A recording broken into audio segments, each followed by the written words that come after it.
Olá, meu nome é Carlos, sou biólogo e escritor do primeiro livro infantil de biologia sobre diversidade. Enquanto eu estava escrevendo e pensando no que eu poderia falar aqui, eu fiz alguns questionamentos. Primeiro, como, quando e o porquê eu comecei ou entendi que eu poderia me referir a algum homossexual como viado. Na verdade, nas minhas memórias mais antigas, eu posso ter aprendido na escola, talvez. Eu lembro de ver colegas chamando outros meninos de viados, ou até mesmo meninas de, não sei, de piranhas, ou escutando alunos se referindo a outros como burros ou antas. Mas ao mesmo tempo que eu lembro disso, eu também lembro que era presente em casa, na rua, na escola, e mesmo sendo frequente esses termos, em nenhum momento nenhum professor chegou, repreendeu ou até mesmo explicou o motivo.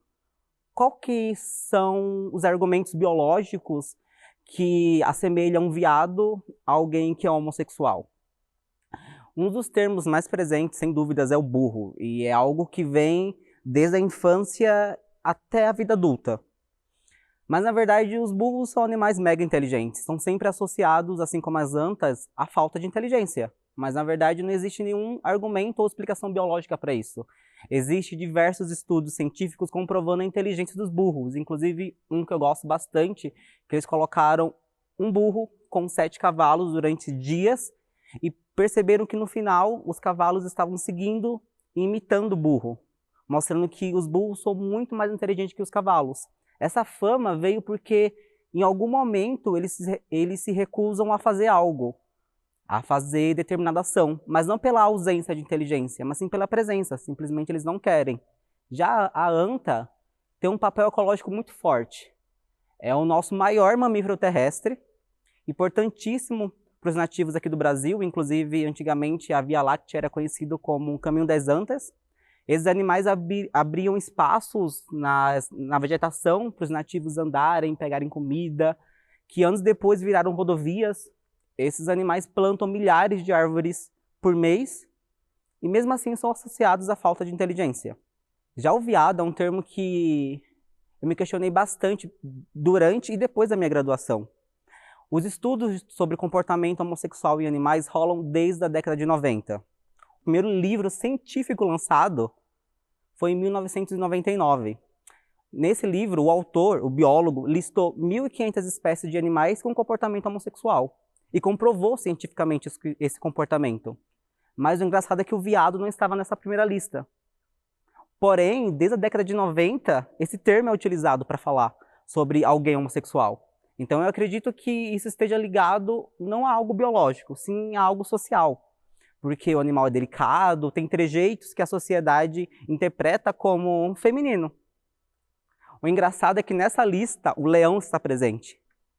Mas os leões são sempre ligados a figuras masculinas, fortes, reis da selva. Mas em nenhum momento me informaram que eu poderia chamar alguém homossexual de leão, não de viado. Agora, anos depois, percebemos que os estudos estão muito mais evoluídos. Em 2009, saiu uma atualização desses estudos, e vale lembrar que quando eu falo de estudos, é artigos, livros e publicações científicas. E em 2009 conseguiram comprovar que, na verdade, o comportamento homossexual está presente em todas as famílias de animais. Em todas. Ou seja, na família dos felinos temos os leões, os leopardos, os gatos, que tendem a ter comportamento homossexual. Obviamente a gente exclui algumas famílias, como os animais que nunca fizeram sexo, ou os animais que são hermafroditas, que vale lembrar que no reino animal, uma boa parte dos nossos animais são hermafroditas, como o peixe-palhaço, que todos os peixes-palhaços nascem macho, e se precisarem eles acabam trocando de sexo e virando fêmea. Vale lembrar também que a fêmea é a dominante do grupo, então sempre que falta uma fêmea, um macho precisa trocar de sexo e virar uma fêmea, ou até mesmo para se reproduzir. Mas uma coisa legal é que no reino animal não existe nenhum tipo de preconceito, nenhum animal é discriminado pelo seu comportamento. Assim como seres humanos, os animais não se relacionam com outros com fins de reprodução. O comportamento homossexual está lá por prazer, para aliviar atritos, criar laços afetivos. Falando dos leões, é muito comum você jogar aí na internet fotos de leões se relacionando com leoas do lado. Também é muito comum você ver pinguins em zoológicos e até mesmo em habitat natural criando filhotes abandonados. Como biólogo e também como ser humano, eu não consigo olhar para um animal e falar que ele é um pecador ou que ele vai para um lugar ruim depois que ele morra. Eu não sei qual o poder que eu ou qualquer outro ser humano tem de olhar para algo e falar isso não é certo, isso não é natural, já que está presente no reino animal. Antes de finalizar, eu gostaria de citar alguns animais. Entre eles, os leões, que já falei algumas vezes, mas também os pinguins. Quando você joga na internet pinguins gays, vai aparecer milhares e milhares de notícias sobre esses animais.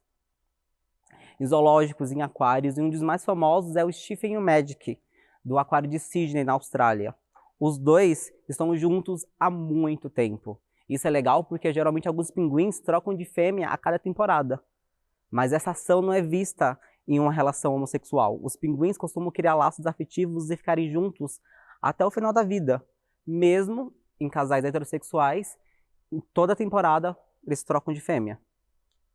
É engraçado porque esses mesmos pinguins, o Stephen e o Magic, eles estavam tentando chocar pedras, pensando que eram ovos.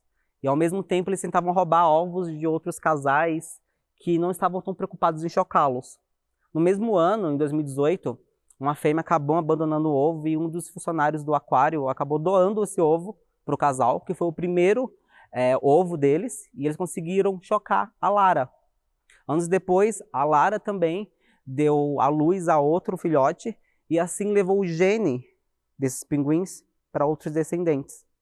Em um ponto de vista evolutivo, é muito importante esses relacionamentos, porque em habitat natural, a taxa de mortalidade de um pinguim é muito alta. Então a gente percebe que alguns casais estão preocupados apenas em se reproduzir.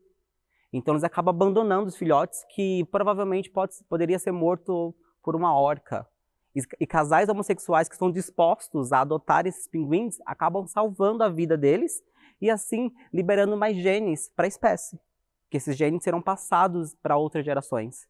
Outros comportamentos homossexuais que é visto no reino animal seria dos bisões, que só se relacionam com as fêmeas em época de reprodução. No restante do ano eles acabam procurando outros machos. Mas o comportamento homossexual mais presente é nos chimpanzés pigmeus. Eles compartilham 98,7% do DNA com seres humanos. Eles se relacionam sexualmente por diversos motivos. Para criar laços afetivos, evitar brigas. E o engraçado é que esse comportamento é mais frequente entre fêmeas. Durante a relação, os machos costumam machucar um pouco a fêmea. Então, para evitar esses machos, elas acabam se relacionando com outras fêmeas. Diante de tudo isso, eu só consigo chegar à conclusão que nenhum animal vai sofrer preconceito pela sua forma de agir e pela sua forma de viver, e que isso é exclusivo da espécie humana. Algumas pessoas usam o argumento que o comportamento, a relação homossexual não é algo natural, porque não existe na natureza, mas existe na natureza. O que não existe na natureza é tudo preconceito, já que é um fenômeno social e não biológico.